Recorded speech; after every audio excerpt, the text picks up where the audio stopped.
Guys, magluluto tayo ngayon ng pakbet na Ilocano. Ito ang mga ingredients. Loya, sibuyas, yung bawang,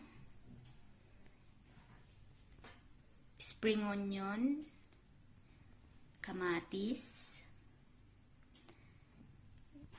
bagong na isda, yung sikreto natin sa pagluluto, tsaka yung pritong karne,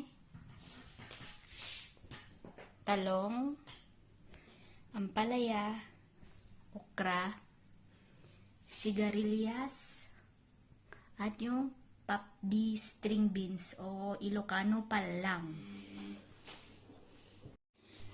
Guys, ito po ang sikreto ko sa ampalaya para hindi siya gaanong mapait. Binabad ko siya sa tubig na may asin. Guys, umpisa na nating magluto. Ngayon, nainit na ang mantika. Ilagay natin ang bawang. Isa.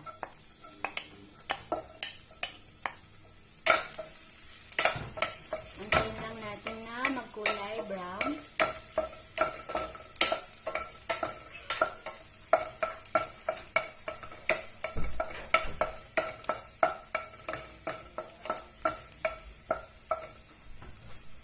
Tapos, lagyan na natin ang onion,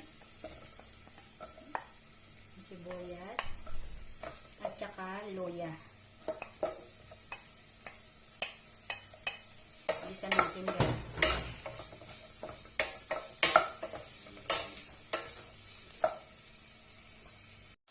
So, ngayon, pwede na ilagay ang kamatis. Gigisa rin natin. Halayin lang ng kaunti.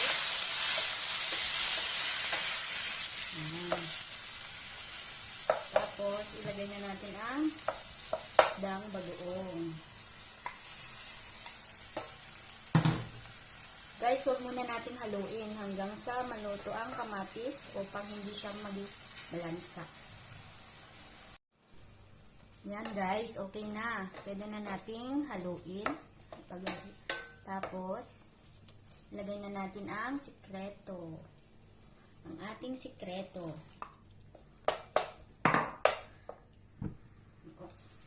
Pakuluan lang natin konti. Tapos, pwede na natin ilagay yung mga gulay. Pagsabay-sabay yun guys.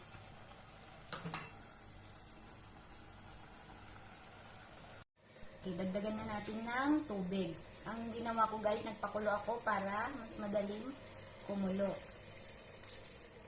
Yan. Pwede na natin ilagay ang mga gulay niya. Una natin ang okra. Guys, yan ay hugas na.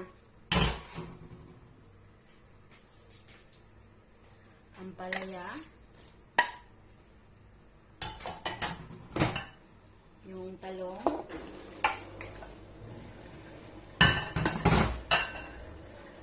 Sigarilyas.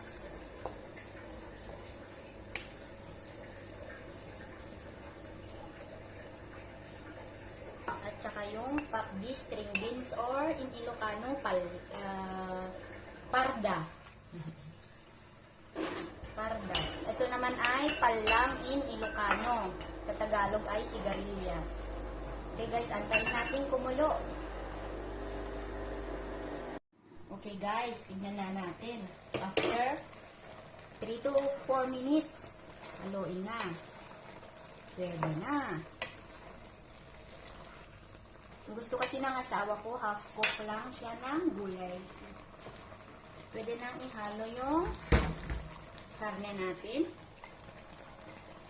Wow! At saka yung spring onion, dahon ng sibuyas. Ayan guys. Pwede na. Ready to eat na. Ayan. Kuluan lang natin ng 1 minuto at papatayin na natin ang